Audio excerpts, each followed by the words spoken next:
이 마스크를 끼다 보니까 물을 마시고 싶어도 이게 번거로워갖고 제가 이어마이크 끼고 안경 끼다 보니까 이게 줄이 엉켜서 잘 안 나와요. 제가 설교 시간에 잘 감당할 수 있도록 기도해 주시기 바랍니다. 지난주 오후에는 김경 형제가 찬송을 인도하는데 제가 옆에서 지켜보니까 김 형제가 비염이 있어서 호흡이 잘 힘들어서 찬송을 잘 멈추고 그런 모습을 보면서 안타까운 마음을 제가 품었는데, 여러분 이 단에서 찬송을 인도하든지 말씀을 전하든지 예배를 섬기는 분들 위해서 좀 기도해 주시기 다시 한번 부탁을 드립니다. 오늘 유다서 두 번째 말씀은 여러분 성경의 5절에 보면 과거의 배도한 자들 그랬습니다. 그래서 이 유다가 유다서를 기록할 때는 거짓 교사들이 영지주의의 사상을 가지고 이 몸은 악하기 때문에 영은 거룩한 것이고, 이게 또 획일적으로 몸은 쓸모가 없고 몸이 어떻게 살든 영혼에 영향을 끼치지 않는다 해서 이 거짓 교사들, 배도자들은 방탕한 죄에 자신들을 내어주는 죄를 저지르게 되었습니다. 그래서 유다, 예수님의 동생 유다, 사도 유다는 12사도는 아니지만 사도 유다는 이들을 경고하고 성도들을 보호하기 위해서 이제 5절부터 본론적으로 이 거짓 교사들, 배도자들이 어떤 일을 하고 있는지, 그리고 11절부터 이제 16절까지는 이들에게 임할 하나님의 진노와 형벌에 대해서 이야기합니다. 여러분, 우리가 살고 있는 이 시대는 말세의 때이다라고 말합니다. 여러분, 말세라고 느껴지십니까? 예를 들면 바이러스 문제도 말세 현상입니다. 여러분, 마태복음 24장 첫째 기근과 전쟁이 있지만 또 하나 따라붙는 말세의 징조에 대해서 역병이 있을 것이다라고 주님 말씀하셨기 때문입니다. 세월이 빨리 가고 빨리 움직이고 과학이 발달하고 황금 만능주의의 시대가 오늘 우리가 살고 있는 이 시대, 즉 말세의 모습입니다. 그래서 오늘 이 유다서의 말씀은 말세의 모습에 대해서 이 유다가 우리에게 경고를 주고 하나님의 말씀으로 우리에게 경각심을 갖게 하고 있습니다. 자, 7절을 다시 한번 보시기 바랍니다. 7절 끝부분에 보면 소돔과 고모라의 동성애자들이 결국은 하나님의 불의 심판을 받았다라고 말씀하시면서 영원한 불로 보복을 당하여 무엇이 된 것과 같다고 말씀합니까? 본보기가 되었다라고 말합니다. 그래서 이 유다서는 오늘 특별히 우리 말세를 살아가는 저와 여러분에게 경고해주고 있고, 이 말세의 모습을 우리가 보면서 우리가 하나님을 기쁘시게 하는, 몸과 영과 혼을 통해서 주님을 기쁘시게 하는 삶을 살아가야 할 것을 우리에게 도전해주고 있는 말씀입니다. 이제 오늘은 두 번째로 이제 5절부터 10절까지 이 거짓 교사들이 어떤 죄를 저질렀는지, 이 유다는 구약의 세 가지 본보기, 헬라어로 데이그마라는 본보기, KJV, 킹제임스 버전에서는 example이라고 이야기합니다. 그들이 잘못한 세 가지를 제시하면서 우리는 이와 같은 example을 보고 그들을 따라가지 말자라고 본보기라고, 그래서 개역 성경과 개역 개정은 거울이라고 표현을 했습니다. 거울. 그래서 우리가 거울을 볼 때 우리가 어떻게 잘못됐는지 고치지 않습니까? 그래서 오늘 유다서 5절부터 10절까지 이 거짓 교사들의 죄악상을 구약의 유다가 제시한 세 가지 example을 통해서 우리가 우리 자신들은 어떠한지 살펴보는 시간이 되길 바랍니다. 자, 그럼 먼저 첫 번째로 이제 유다는 5절에서 첫 번째로 거짓 배도자들의 그 죄악상을 나타내면서 구약의 한 사건을 먼저 예를 든 사건이 무엇이냐면 민수기 13장 가데스에서 있었던 일들을 이 유다가 제시하면서 이스라엘 백성들의 하나님께 불순종했던 모습을 이야기합니다. 자, 5절을 제가 한 번 더 읽겠습니다. 그러므로 비록 너희가 전에 이것을 알았을지라도 내가 너희로 하여금 기억하게 하려 하노라. 어떤 기억입니까? 이스라엘 백성들이 이집트를 떠나 해방을 맞아서 하나님이 주시고자 하는 젖과 꿀이 흐르는 땅으로, 그 축복의 땅으로 가는데 그 목전에서 가데스에 도착해서 바란 광야 가데스에 이르렀을 때 정탐꾼을 보내고 40일 만에 12명의 정탐꾼이 돌아와서 보고하기를 이 땅은 이러하니 우리가 들어가면 그들의 밥이 될 것이요 우리는 못 들어갑니다. 그래서 이 5절 하반절에 보면 곧 주께서 백성을 이집트 땅에서 구원하시고 그 뒤에 믿지 않는 자들을 멸하셨으며, 여기서 그 뒤에 믿지 않는 자들이란 출애굽 세대 가운데 9세대들, 정탐꾼을 보내고 10명의 악평을 한 그 보고를 들었던 이스라엘 백성들은 간담이 녹아서 모세를 원망하고 왜 우리를 죽이려고 이곳까지 인도했느냐, 우리가 차라리 지도자 한 명을 세워서 다시 이집트로 돌아가자라고 하나님을 불신했던 이들을 유다는 지금 첫 번째 예를 들어서 이야기합니다. 그러니까 첫 번째, 이 배도자들은 구약의 이스라엘 백성들처럼 하나님을 불신하는 자들이었다라는 이야기를 지금 유다가 하고 있습니다. 두 번째는 이제 6절을 보시면 타락한 천사들의 반역의 죄를 이야기하고 있습니다. 이 부분은 다소 이해하기가 어려운 구절입니다. 자, 6절을 저희들 다 같이 한번 읽어보겠습니다. 시작. 또 자기들의 처음 신분을 지키지 아니하고 자기들의 처소를 떠난 천사들을 큰 날의 심판 때까지 영존하는 사슬로 묶어 어둠 밑에 예비해 두셨는데, 자, 이 6절은 창세기 6장을 배경으로 합니다. 방금 읽어드린 5절은 민수기 13장을 배경으로 한다면, 자, 그러면 다시 읽어드릴게요. 첫 번째는 이스라엘 백성들의 불신의 죄. 그럼 두 번째 이 6절에서는 타락한 천사들의 반역죄를 이야기합니다. 타락한 천사들이 하나님께 반역했다. 자, 그럼 이 반역이라는 의미를 이렇게 말씀드려 보겠습니다. 잘 들어주십시오. 우리가 믿고 있는 성경은 66권을 가리켜서 캐논, 정경이다라고 말합니다. 정확한 하나님 말씀, 정경. 근데 구약시대 말라기 선지자가 마지막 말라기를 기록한 이후에 400년 기간 동안 하나님으로부터 어떤 계시, 어떤 기록된 말씀이 없이 400년이 흘러왔습니다. 그래서 예수님이 탄생하기 전, 약 200년 전, 그러니까 주전 2세기서부터 외경이라는 것이 기록되기 시작했습니다.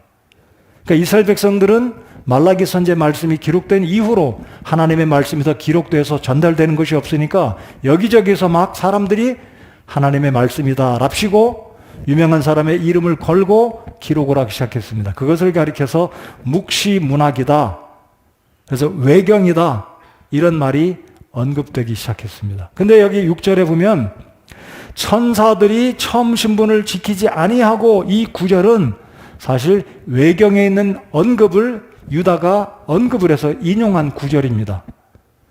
자, 잘 들으십시오. 유다가 외경에 있는 내용을 참조해서 정경인 유다서에 기록한 내용이다. 자, 그러면 천사들의 신분을 지키지 아니했다는 이 측면을 두 가지 측면으로 살펴볼 수 있는데요. 첫 번째는 이 위경 가운데 에녹서라는 책이 있습니다. 에녹서. 그리고 이제 모세가 기록했다 하는, 우리가 믿고 있는 출애굽기, 창세기서부터 신명기까지 있는 그 5권의 모세 오경이 아니라 위경에 보면 모세의 승천기라는 위경이 있습니다. 그 모세의 승천기라는 위경의 내용 가운데 보면 이런 구절의 언급이 있습니다. 천사들이 처음 자신의 신분을 지키지 아니하고 자기들의 처소를 떠나. 근데 여러분 창세기 6장을 보시면 하나님의 아들들과 사람의 딸들이 같이 결혼해서 자녀를 낳았다는 구절이 있지 않습니까? 그러니까 우리가 믿고 있는 것은 창세기 6장에 하나님의 아들들은 천사들이 아니라 셋의 후손으로 우리는 믿습니다. 근데 우리 독립침례교회 어떤 교회, 제가 강단에서 언급은 하지 않겠지만 그분 같은 경우는 창세기 6장에 하나님의 아들들을 천사라고 이해를 합니다. 여러분, 천사는 예수님이 신약성경에 말씀하실 때 천사들은 시집도 가지 않고 장가도 가지 않는다라고 분명히 말씀하셨습니다. 천사들은 몸이 없기 때문에 어떻게 몸을 지니고 있는 사람과 결혼을 해서 자녀를 잉태하겠습니까? 그것은 불가능한 것입니다. 근데 지금 유다는 이 당시에 배도한 이 거짓 교사들을 가리켜서 자신의 위치를 떠난 천사들의 예를 들어서 그들의 죄를 지금 지적하고 있는데, 그 예가 우리가 볼 때는 두 군데 측면으로 가능하게 우리가 생각할 수 있는데 그게 창세기 6장에 근거하고 있다. 그럼에도 불구하고 저와 여러분, 우리 교회가 믿는 것은 창세기 6장 노아의 시대 때 하나님의 아들들이 하나님의 딸들, 사람들의 딸들과 결혼했다고 표현한 그 구절에서 하나님의 아들들은 우리가 믿는 것은 천사가 아니라고 믿습니다. 자, 그런데 에녹서라든지 모세의 승천기에 보면 이런 구절이 언급이 있는데 유다는 바로 그 구절들을 인용을 해서 지금 거짓 교사들이 하나님께 배도한 천사들처럼 하나님 앞에 도전한 그 모습을 예를 들어서 지금 유다가 언급하고 있다라는 것입니다. 자, 그러면 에녹서라든지 모세의 승천기에 보면 유사한 내용이 있습니다. 천사들이 하나님의 보좌 천국에서 하나님을 섬기는 그 위치를 떠나서 이 땅에 내려와서 자기들이 눈에 보기에 좋은 사람의 아들, 딸들과 결혼을 해서 자녀를 낳았다는 그런 견해가 있고, 우리가 원래 믿는, 여러분 사탄은 이사야 12장에 보시면 하나님의 보좌, 하나님이 앉아 계신 그 하나님 창조주 하나님의 권위를 도전해서 하나님과 같이 경쟁해서 하나님의 자리를 탐낸 사탄의 본래의 자리, 하나님께서 지으신 그 루시퍼가 하나님을 찬양하는 본분의 자리를 벗어나 하나님을 도전하려고 자신의 본분을 떠났다. 그런 측면에서는 우리가 에녹서가 뭐라고 이야기하든 또 모세의 승천기에서 뭐라고 이야기하든 우리가 믿는 이 유다가 지금 이야기하고 있는 천사들이 본래의 자리를 떠났다는 의미는 사탄의 근본적인 타락을 우리는 이해한다면 이 구절의 문제는 특별하게 문제가 될 게 없다는 사실. 제가 지금 말씀드린 거 이해가 되셨습니까? 그런데 이제 문제는 이 유다서가 정경으로 포함되고자 하는 과정에서, 아니 유다서의 외경을 인용을 했다면 이 유다서는 정경에 포함시킬 수가 없다라는 게 당시 학자들의 주장이었습니다. 아니 어떻게 하나님의 말씀이 외경에 있는 구절들을 인용을 해서 그것이 성경이 될 수 있느냐? 이거는 정경이 아니다라고 해서 유다서는 자칫 잘못하면 신약성경 27권의 정경 속에 포함이 안 될 뻔했었습니다.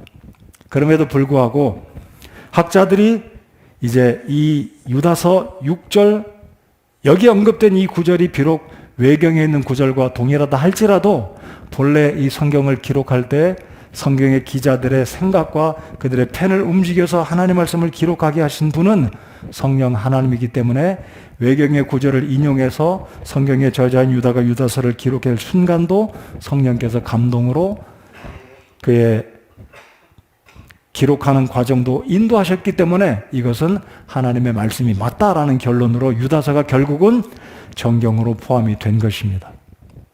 자, 그래서 일부의 자유주의 신학자들은 성경을 어떤 구절은 영감이 됐고 어떤 구절은 영감이 안 됐다, 그렇게 믿어서 부분 영감서를 믿습니다.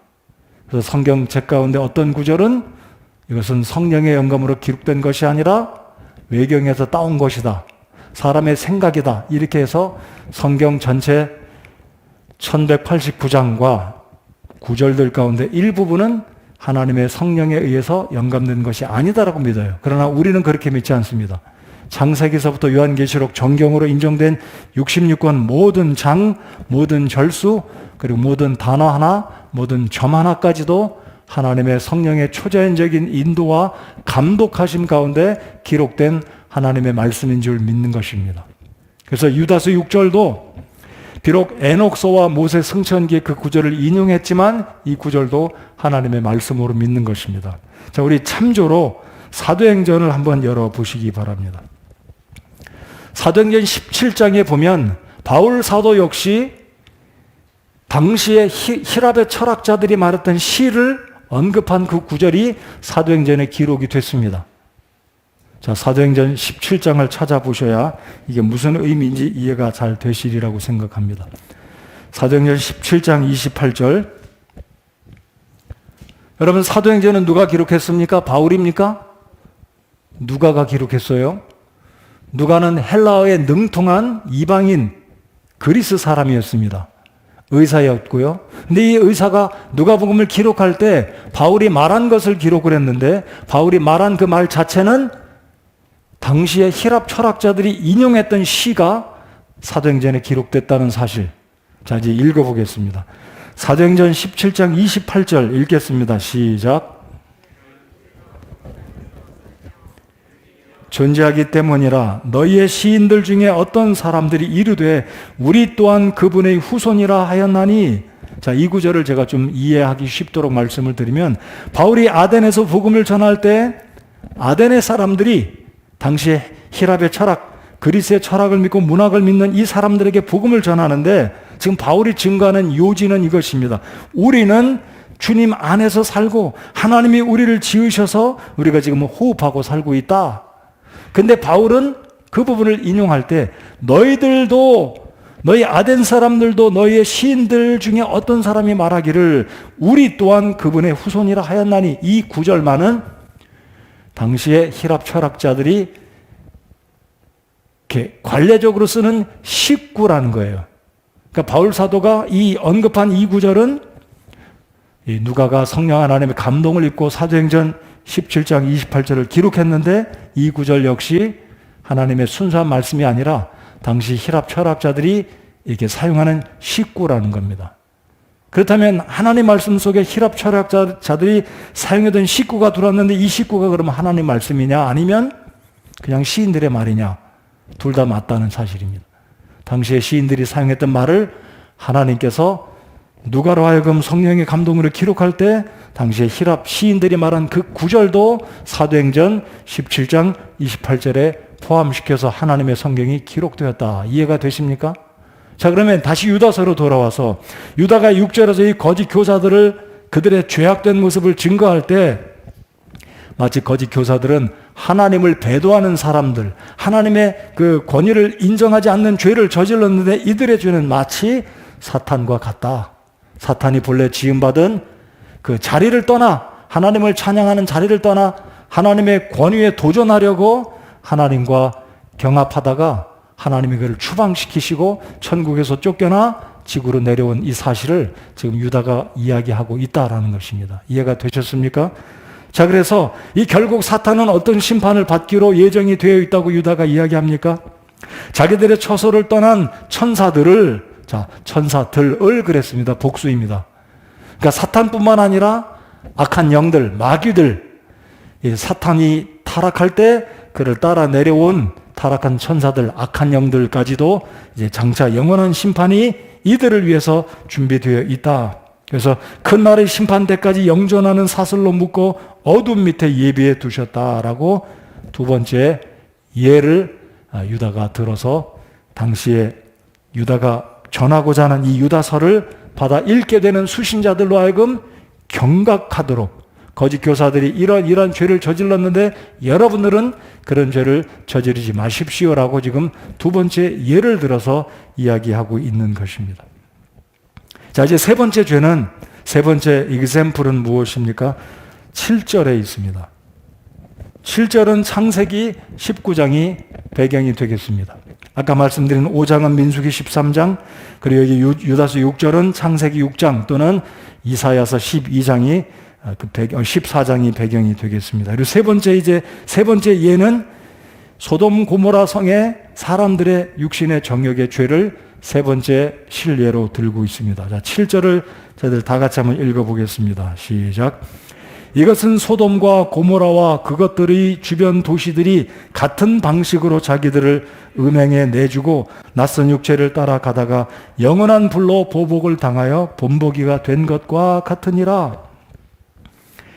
세 번째는 말씀드린 것처럼 창세기 19장을 배경으로 하는데, 이 배경은 소돔과 고모라 성에 있던 사람들이 동성애 자들이었다라는 겁니다. 여러분 창세기 19장 읽어보시면 롯이 결국은 아브람과 작별한 후에 자기 양떼가 많기 때문에 초지가 많고 물이 많고 번성, 아주 좋은 땅이었던 소알성 가까이 움직이다가 결국은 소돔성 안에 아예 들어가서 살지 않습니까?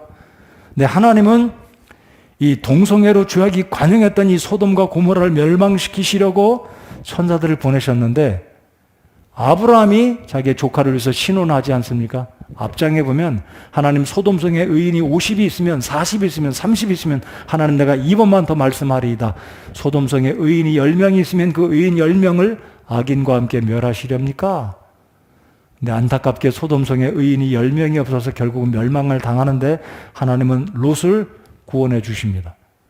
자, 이제 천사들이 소돔 성에 가서 롯의 집에 거하게 되는데 이 낯선 남자들이 들어가게 되는데 여러분 이 장면을 잘 이해하시기 바랍니다. 천사는 본래가 몸이 없습니다. 그러나 하나님께서 천사들에게 주신 능력은 사람의 몸으로 나타날 수도 있다는 거예요. 음식도 먹습니다. 그러니까 신비한 거죠.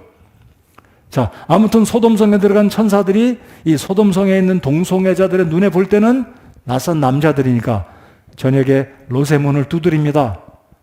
너희 집에 방금 온 사람을 우리에게 내어다오. 우리가 그와 상관하겠다.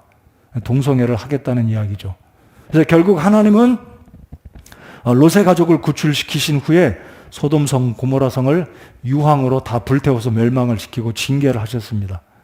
지금도 이 지리학자들, 고고학자들이 사해바다 밑쪽에 있는 소알성, 소돔성 부근에 가면 흙 부근에 보면 그 흙 속에 유황 성분을 많이 찾아낸다고 합니다. 그 당시 얼마나 많은 유황이 하늘에서 불처럼 쏟아졌으면 지금 이 시대에도, 그러니까 주전 1500년 전후에 지금서부터 3500년 전 아니에요. 근데 지금도 그 사해바다 밑쪽 소돔성이 있던 그 지역에 가면 유황 성분을 많이 찾아낸다고 합니다.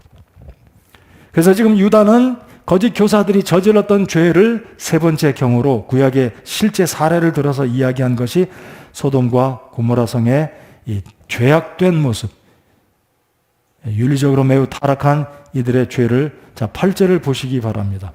또 그와 마찬가지로 이 추악한 꿈꾸는 자들도 육체를 더럽히고 통치권을 멸시하며 위험 있는 자들을 비방하는도다. 그러니까 앞서서 세 가지 예를 들어서 말한 다음에 거짓 교사들, 배도한 자들을 가리켜서 지금 유다가 8절에서 그와 마찬가지로 앞서서 이야기한 세 번의 이야기를 그와 마찬가지로 이 추악한 꿈꾸는 자들도, 여기서 말한 이 추악한 꿈꾸는 자들은 유다가 활동했던 그 당시에 배도자들, 거짓 교사들, 교회에 들어가서 그것도 교회에 어떻게 들어갔다고 앞구절에서 우리가 보았습니까? 4절을 보시기 바랍니다. 기어 들어갔다. 영어적인 표현에 sneak in, 살금살금 몰래 기어 들어간 sneak in. 여기 4절을 보십시오. 이는 알지 못하는 가운데 기어 들어온 어떤 자들이 있기 때문이라. 바로 이들이 교회에 헷갈리는 거짓된 사상을 유포하는 겁니다. 몸으로 아무렇게나 살아도 괜찮다. 영이 거룩하기 때문에 이 몸은 죄를 지어도 영에게 해를 끼치지 않는다. 그래서 방탕에 자기 몸을 내어주는 그런 죄를 저지른 자들이 바로 이 추악한 꿈꾸는 자들도 육체를 더럽히고, 자, 비단 자기 육체만 더럽힌 것이 아닙니다. 두 번째 문제는 통치권을 멸시했다 그랬습니다.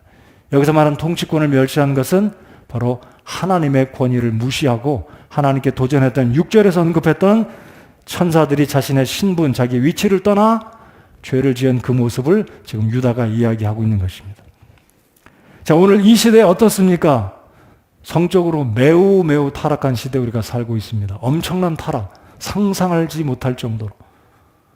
여기 우리 어린아이들이 있어서 말을 차마 못할 정도의 죄악들, 성인들일지라도 이야기가 참으로 부끄러운 그 죄들을 오늘날 이 시대의 사람들이 저지르고 있습니다. 육신에 하나님이 만드신 이 귀한 육체로 자신을 죄에 내어주는, 그래서 이 추악한 꿈꾸는 자들도 육체를 더럽히고 통치권을 멸시하며 하나님의 그 권위를 무시하는 영지주의자들, 그리고 세 번째는 위험 있는 자들을 비방하는도다. 하나님의 권위를 무시할 뿐만 아니라 하나님이 세운 지도자들을 무시하고 그들의 지도력을 인정하지 않는 시대가 오늘 이 시대입니다. 자, 그러면 여기 지금 유다가 이야기한 위험 있는 자들을 비방하는도다, 이 의미는 당시에 이스라엘 백성들이 모세와 아론의 지도력을 비방하고 도전했던 고라 자손의 일당들을 11절에서 이야기하고 있음을 알 수 있겠습니다. 11절을 잠깐 보시겠습니다. 저희들 11절은 다음 주에 살펴볼 텐데요. 11절에 가서 또다시 이 유다는 세 가지 예를 듭니다. 가인의 죄, 가인의 길, 발람의 탐욕, 그리고 고라의 반역, 또다시 세 가지가 등장을 합니다. 자, 그래서 11절에 보면 이 고라 자손들이 누구를 반역했습니까? 하나님의 위험 있는 자들을 비방했다. 당신만 지도자냐? 나도 레위 지파다 해서 고라 자손들이 모세와 아론의 권위에 도전하다가 하나님께 진노를 입고 땅속으로 다 지옥의 그 지진이 일어나서 일순간에 다 죽게 되지 않습니까? 그리고 고라 자손들이 향불을 가지고 우리도 하나님의 불을 가지고 제사를 드릴 수 있다. 그래서 하나님이 너희들 향불 갖고 나와라 그랬을 때 하나님이 일순간에 이들에게 불을 내려서 다 불로 태워서 심판하신 모습을 우리가 민수기를 통해서 보았습니다. 자, 민수기를 공부하니까 여기 민수기 13장 사건, 여기 고라 자손의 사건들이 쉽게 기억이 나기를 바랍니다. 제가 의도적으로 민수기 공부하고 유다서 공부한 건 아니에요. 근데 우연히 이렇게 보니까 민수기를 공부하니까 지금 유다가 이야기한 내용들이 더 잘 기억이 나리라고 생각합니다.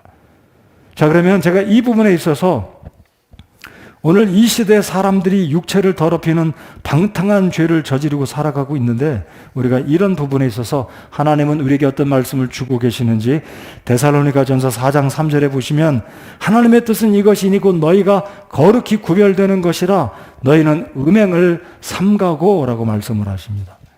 여러분, 이 시대에 정말로 도덕적으로 윤리적으로 깨끗하게 하나님 앞에 우리의 마음과 몸을 관리하지 않으면 우리가 이런 부분에 있어서 하나님 앞에 죄를 짓게 되는, 너무나 쉽게 죄를 짓게 되는 그런 시대에 우리가 살고 있습니다. 그래서 하나님의 뜻은 이것이니 곧 너희가 거룩히 구별되는 것이라 너희는 음행을 삼가고, 이 말씀을 우리 마음속에 깊이 새기고 하나님의 말씀으로 조신하는 우리 모두가 되어야 할 것입니다. 로마서 13장 14절에 보시면 오직 너희는 주 예수 그리스도로 옷 입고 육신의 정욕을 채우기 위해 육신에게 기회를 주지 말라. 도대체 무슨 말이냐? 너희 몸이 너희가 하나님에게서 받은 바 너희 안에 계신 성령님의 전인 줄을 너희가 알지 못하느냐? 너희는 너희 자신의 것이 아니니 주께서 값을 치르고 너희를 사셨느니라. 그런즉 하나님의 것인 너희 몸과 너희 영으로 하나님께 영광을 돌리라 라고 말씀합니다. 여러분, 내 몸은 내게 아니라는 거 인정하십니까? 자, 자기 몸 가슴에다 손을 대면서 이렇게 고백합시다. 하나님, 내 몸은 내 것이 아님을 고백합니다. 진짜입니까? 여기 하나님 말씀 뭐라 그랬습니까? 너희는 너희 자신의 것이 아니요 주께서 값을 치르고 너희를 사셨다 그랬습니다. 예수님께서 피값을 지불하시고 자신의 생명을 지불하시고 죽을 수밖에 없는 저와 여러분을 대신 사주셨기 때문에 내 몸은 내 게 아니에요. 누구 거예요? 주님의 겁니다. 근데 이 거짓 배도자들, 이 거짓 교사들은 영지주의에 매여가지고 아무렇게나 사도 괜찮다. 이게 결국은 하나님을 도전하는 거고 하나님의 통치를 거절하고 자기 뜻대로 살아가고자 하는 잘못된 이 거짓 교사들에 대한 죄를 유다가 지금 지적하고 있다는 것입니다. 제가 또 하나 이 8절 하반절에 있는 위험 있는 자들을 비방하는도다, 이 부분에 대해서 제가 나누고 싶은 것이 이것입니다. 오늘 이 시대 성도들이 지닌 모습 가운데 하나는 자신이 알고 자신이 믿고 있는 성경적 이론과 지식이 틀리지 않다고 생각이 된다면 목회자가 어떤 권면을 해도 자기가 알고 믿고 있는 확신을 쫓아서 살지 목회자들이 권면하는 거 잘 받아들이지 않는 시대입니다. 이게 저는 이 시대의 말세의 모습 중에 하나다 생각합니다. 제가 당부하고 싶습니다. 여러분이 출석하는 교회 사랑한다면 여러분의 교회에 여러분의 목사가 있어야 됩니다. 그냥 나는 몸만 이 교회 다니고 내가 하고 싶은 대로 하고 목사는 따로 있고 나는 내가 이 교회 싫으면 떠나가 버리고 좋지 않으면 떠나가 버리고 언제든지 내 마음대로 결정하고, 이런 것은 담임 목사와 성도 간의 관계가 바로 세워진 것이 아닙니다. 하나님이 세워진 위험 있는 자들, 하나님의 종들을 세웠다면 내가 출석하는 그 교회 담임 목사를 존중하고 그분의 권면, 그분이 말씀을 통해서 전해주시는 하나님의 음성을 듣고 내가 받아들이고 순종해야 되는데, 요즘 이 시대는 여기저기 설교를 많이 듣다 보니까 성경적인 지식이 굉장히 많아요. 그러다 보면 담임 목사가 말하는 성경 교리와 성경의 어떤 주장이 다른 교회 목사들이 설교한 거 듣다 보니까 저것도 옳고 이것도 옳다 그러면 자기 속에 생각할 땐 선택이다, 이거예요. 선택. 이거는 목사님들의 견해가 다를 뿐이지 나는 이것이 좋고 내 취향에는 이것이 옳다고 판단되니까 내가 출석하는 게 담임 목사가 이렇게 권면해도 그냥 그렇게 흘려보내고 안 받아들이는 시대라는 거예요. 제가 이 교회에서 10년을 목회했는데 제가 느낀 게 뭐냐면, 진짜 성도들이 내가 출석하는 교회 저분이 나의 영적인 리더이고 하나님이 저분을 통해서 교회를 세우라고 한 질서 있는 그 속에 내가 있다는 것을 인식을 잘 안 합니다. 그냥 마음에 안 들면 그냥 가버려요. 다른 교회 가버립니다. 많이 봤습니다. 떠날 때 담임 목사를 존중한다면 목사님 제가 이러이러해서 기도하는 가운데 부득이하게 다른 교회로 가야 되겠습니다. 이렇게 알린 분 거의 없어요. 그냥 떠나고 나서 결정하고 나서 연락을 하죠. 이것은 하나님이 기뻐하시는 내가 출석하는 교회 담임 목사의 관계가 바르게 되는 것은 아니다라고 저는 생각합니다. 여러분 어떻게 생각하십니까? 내가 출석하는 교회, 내가 섬기는 교회 담임 목사라면 그분이 나의 영적인 리더임을 인정하고 존중하고 그분을 통해서 주시는 하나님 말씀을 받고 살아갈 때 내가 기쁘고 평안하고 자유로운 가운데 교회를 섬기게 된다라고 저는 믿습니다. 그래서 여러분들 이 8절 하반절에 위험 있는 자들을 비방하는도다. 하나님의 세우신 종들의 권위를 인정하지 않아요. 그냥 내 필요에 따라서 내가 좋으니까 이 교회 환경이 좋으니까 이 교회 여건이 좋으니까 올 뿐이지 이 교회를 다니면서 진정으로 이 교회의 리더십에 내 삶과 내 믿음을 연결시켜서 함께 섬기고 있지는 않을 수 있다. 그런 모습을 많이 봅니다. 그래서 어떤 분들은 주일날 교회를 못 오면 저한테 전화를 해요. 목사님 제가 이러이러해서 이번 주일은 교회 못 갑니다. 얼마나 좋습니까? 제가 그렇다고 화를 냅니까? 그분한테 벌금을 물립니까? 그래서 내가 출석하는 교회 담임 목사 그리고 사역자들이 나의 영적인 리더라는 것을 인정하고 하나님이 세운 종이라는 것을 인정하고 그 속에서 질서 있게 주님을 섬기는 것이 성도들의 양된 바른 태도요 자세다라고 저는 믿습니다. 그래서 제가 여러분들께 한 가지 부탁드리고 싶은 이 나눔이 있어요. 그게 뭐냐면 믿음도 태도가 바를 때 훌륭한 믿음을 지니게 된다는 걸 제가 다시 묵상해 보았습니다. 두 가지 예를 드려볼게요. 예수님께서 회당장에 딸을 치료하러 가실 때 백부장이 먼저 이제 요청을 하죠. 내 종이 병들었으니 와서 치료해 주십시오. 근데 예수님이 간다고 하니까 그 백부장이 뭐라고 이야기합니까? 굉장히 의미 있는 이야기를 합니다.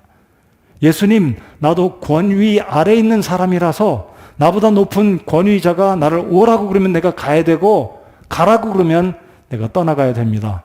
그래서 예수님 내 집에 들어오심을 감당할 수 없으니 말씀만 해 주십시오. 그럼 내 종이 나을 줄을 믿습니다. 이 말을 들었던 예수님이 놀라셨어요. 야, 이스라엘 가운데 이만한 믿음이 없다. 만나본 적이 없다. 그럼 백부장의 믿음이 좋습니까? 굉장히 좋습니다. 저는 이 사람의 믿음이 좋은 원인이 무엇이냐면 태도였다고 생각합니다. 내가 태도가 바르게 될 때 내 믿음이 아름답게 올바르게 세워질 수 있다는 거예요. 또 한 가지 사례를 드려볼게요. 신약 성경에 백부장이 모두 5명이 나오는데 사도행전 10장에 보면 고넬료도 백부장이었습니다. 여러분 이 고넬료가 하나님의 환상 가운데 베드로를 초청해서 하나님의 말씀을 듣고자 고넬료의 일가가 다 모였습니다. 이 베드로 역시 지붕에서 기도하다가 하나님의 환상을 보고 그 거두절미하고 이제 베드로가 갑니다. 물어 피장의 집 어디에 찾아가는데 고넬료의 집에 이르렀을 때 고넬료가 나와서 베드로를 어떻게 맞이했습니까? 엎드려 절을 했어요. 그러니까 베드로가 뭐라고 이야기하면 일어나시오. 나도 사람입니다. 절하지 않아도 됩니다. 저는 이 본문 그 고넬료가 베드로가 올 때 맞이하는 그 자세 얼마나 하나님의 사람이 와서 자기 집에 생명의 말씀을 전해주기를 기다리는 마음으로 그는 사실 백부장이면 로마의 장교였습니다. 베드로는 어부였고 세상적으로 치면 아무 내세울 만한 신분 조건 백부장을 따라올 수 없는 사람이었어요. 그럼에도 불구하고 하나님의 종이 온다고 하니까 백부장은 나가서 엎드려서 절을 하고 베드로를 맞이하는 그의 태도. 결국 그런 태도가 훌륭한 이 고넬료의 집안이 다 구원받았습니다. 그렇다고 해서 제가 여러분들에게 이런 육신적인 태도로 섬기고 저를 존중해 주십시오. 이런 거는 아닙니다. 여러분 충분히 이해하셨으리라 믿고 여기 8절에 보면 이 거짓 교사들의 문제 가운데 하나는 하나님의 통치권을 멸시하고 위험 있는 자들을 비방하는 자들이었다는 거예요. 그래서 말세가 되면 이 시대에 보면 굉장한 개인주의, 실존주의, 개인주의가 굉장히 팽배해서 이 교회까지 들어와서 우리 그리스도인들의 생각 속에서도 나는 나고 나도 성인이고 나도 알 만큼 알고 교회의 권위에 안 들어오려고 한다 이거예요. 청년 여러분들 꼭 기억하십시오. 여러분이 어떤 회사를 가든지 태도를 바르게 하면 남달리 눈에 띌 거예요. 태도가 바르면 생각도 바르고 일도 열심히 하고 사람들에게 인정을 받습니다. 태도가 그릇되면 사람들이 이야기는 안 하지만 속으로 다 생각하는 게 있을 겁니다. 그래서 믿음은 바른 태도에서 나온다. 이거 꼭 기억하시면서 우리가 하나님의 종들을, 하나님이 세운 그 교회 내의 질서들을 잘 존중하고 따라가며 교회를 섬기는 것이 이것이 하나님이 기뻐하시는 성경의 원리다라는 것을 꼭 기억해 주시기를 바랍니다. 자, 이제 저희들이 다음 주에 11절부터 또 살펴볼 텐데, 여기 또 한 가지 좀 애매모호한, 좀 흥미로운 구절이 하나 있어요. 구절을 보시겠습니다. 자, 이제 이 유다는, 가룟 유다가 아니고, 이 유다는 거짓 교사들의 잘못을 앞서서 세 가지 이야기를 예를 들어서 설명한 이후에 9절에 다시 천사 이야기를 합니다. 자, 이들은 하나님의 통치를 멸시했고 위험 있는 하나님의 사람들의 권위를 비방하고 존중하지 않았던 자들인데, 9절에 보면 그러나 천사장 미가엘도 모세의 몸에 대하여 마귀와 다투며 논쟁할 때에 감히 그에게 욕설로 비난하지 아니하고 다만 이르되 주께서 너를 꾸짖으시기 원하노라. 굉장히 흥미로운 구절이 여기 언급되었습니다. 갑자기 또다시 천사 이야기를 합니다. 자, 여기에 9절 또한 모세의 승천기에 언급된 내용을 유다서에 기록을 한 겁니다. 자, 모세의 시체에 대해서 성경은 자세하게 이야기 안 하고 있어요. 신명기 34장으로 기억하는데요. 34장에 보면 모세가 죽었을 때 하나님은 모세의 무덤에 대해서 행방을 안 알려주셨습니다. 그 이유가 나름대로 있을 텐데, 자, 이 외경에 보면 이 모세의 시신을 두고 미가엘과 루시퍼가 다투었다라고 표현이 되어 있습니다. 자, 그러면 이 9절에서 잘 보시면 천사장 미가엘 그랬습니다. 미가엘, 마이클입니다. 영어로 마이클. 그러니까 천사들은 대략 세 종류가 있다라고 말씀을 드릴 수 있겠습니다. 가브리엘 천사, 하나님의 소식을 마리아에게 전했고 요셉에게 전했고 예수님의 탄생시 목동들에게 하나님의 소식을 전한 천사들 가운데 가브리엘이 있고, 하나님을 찬양하는 루시퍼 같은 천사가 있고, 그리고 군대장, 천사의 군대장, 천사장 미가엘, 가장 능력이 세고 최고 높은 지위에 있는 천사가 미가엘입니다. 그러니까 천사의 서열로 보아서 이 미가엘은 사탄을 책망하고 꾸짖을 수 있었습니다. 그런데 이 9절에서 유다가 말하고 있는 천사장 미가엘도 모세의 몸에 대하여 마귀와 다투며 논쟁할 때에 감히 그에게 욕설로 비난하지 아니했다. 이 의미가 무엇인지 외경에 있는 그 유대인들의 구전에 의하면 이렇습니다.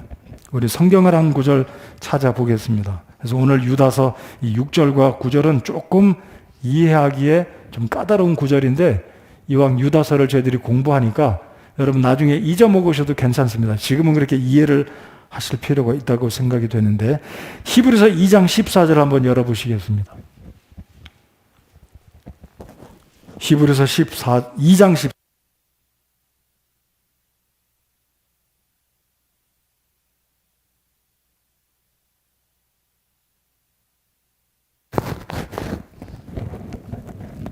자, 다 찾으셨으면 2장 14절을 여러분 한번 읽어주시기 바랍니다. 시작.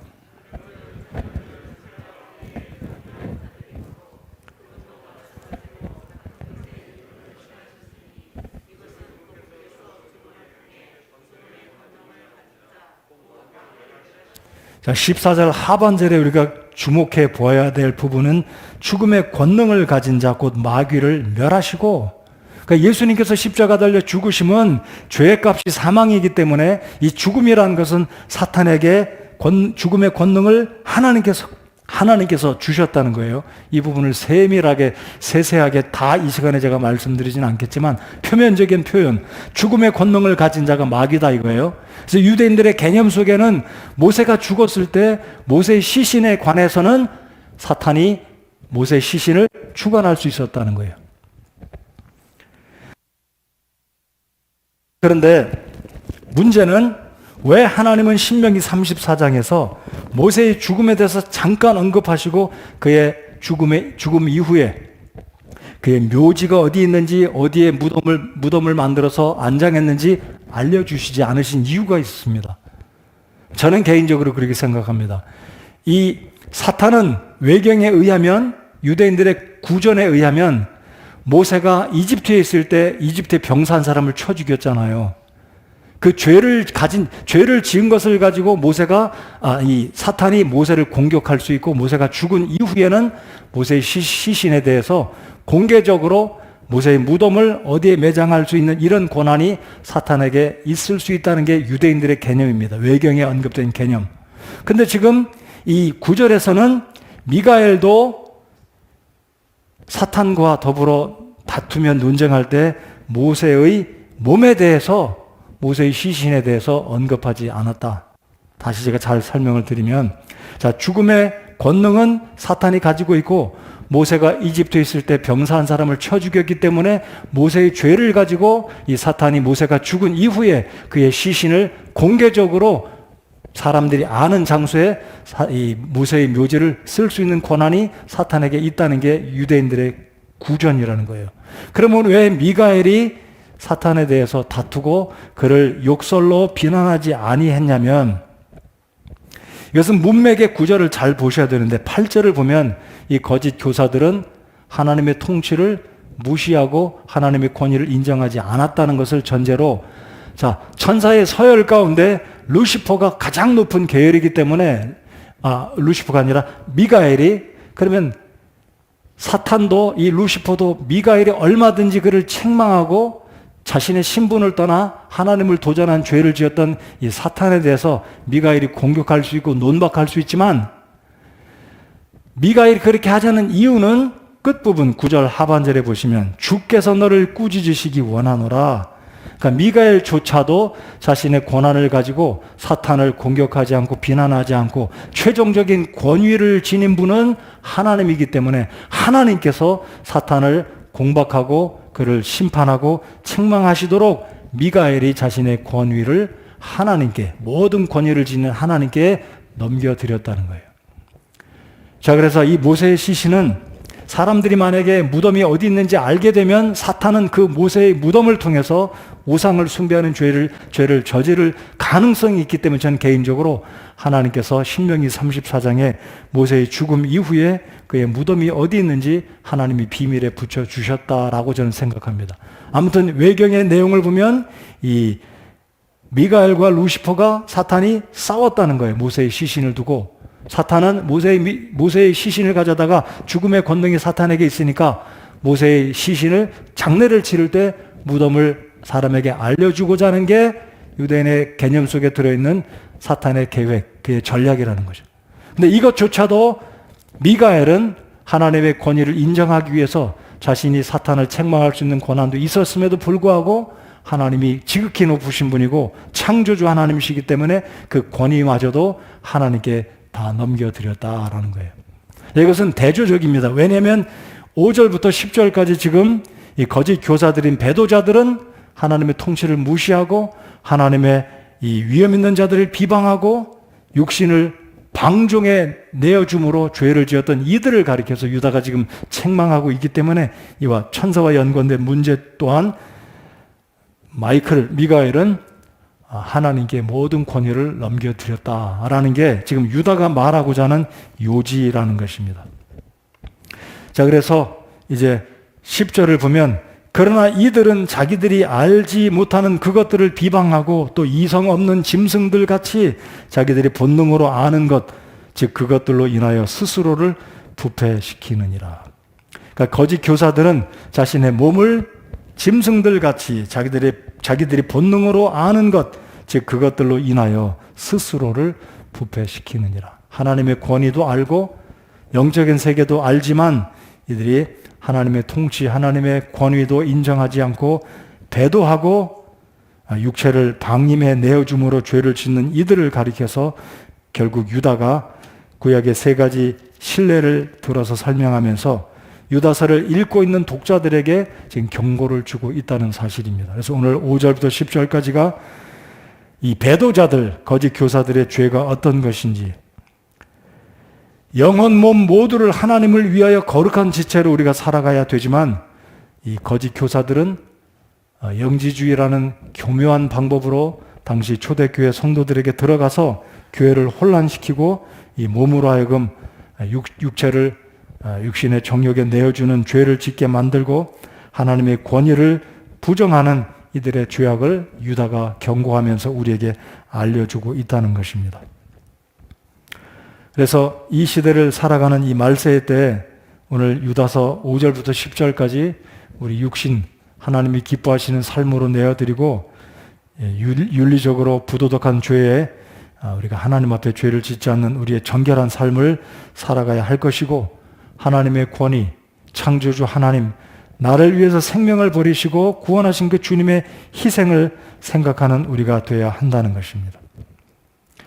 오늘 이 시대는 참 희생을 잘 하지 않는, 저부터도 그렇고 우리 모두가 희생을 꺼려하는, 희생하지 않는 시대에 우리가 살고 있습니다. 70년대, 80년대 한국의 많은 교회들이 개척될 때 연약한 교회들을 성도들이 보면 가서 그 기쁨으로 헌신된 마음으로 다 헌신하며 희생적으로 교회를 섬기는 성도들과 목회자들이 있었습니다. 그러나 이 시대는 과거 70년대, 80년대 비교해 보면 희생이 없는 시대로 점점 가고 있습니다. 그래서 우리 스스로가 과연 나를 위해서 생명을 버리시고 구원해 주신 그 주님이 내 생명의 주가 되신다면 아까 말씀드렸듯이 우리 몸은 내 것이 아니라 주님의 것이기 때문에 정성을 다해서 우리 생명의 주관자 되시는 하나님 아버지, 우리를 구원하신 그분을 높여드리고 존중해드리고 하나님의 영광을 위해서 살아갈 때 하나님이 기뻐하시며 우리 교회를 복주시고 우리의 삶을 통해서 하나님이 영광을 받아 주시리라고 믿습니다.